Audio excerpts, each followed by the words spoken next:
बिस्मिल्लाहिर्रहमानिर्रहीम। अस्सलामुअलैकुम। मैं Nasir Hussain, law instructor PTS Farrukhabad. आज हम legal studies lesson plan number 6 lower class course की बुक है। उसमें ताज़ीरात पाकिस्तान की दफ़ा 146 और दफ़ा 147 के बारे में डिस्कस करेंगे कि ये क्या है। दफ़ा 146 जो है ये बलवा के मुतल्लिक़ है।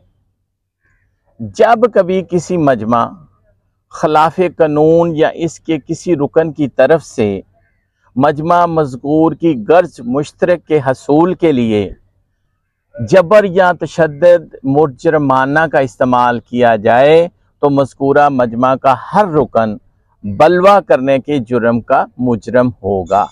ये बलवा की तारीफ़ है कि बलवा में हर वो रुकन जो उसमें शामिल होगा वो बलवा का जुर्म का मुर्तकिब होगा।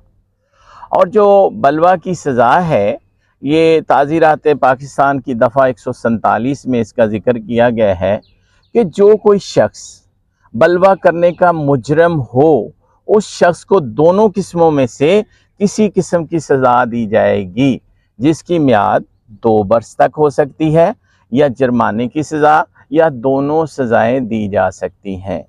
ये बलवा की तारीफ़ 146 में है और बलवा की सज़ा 147 ताज़ीरात पाकिस्तान में दर्ज है। शुक्रिया।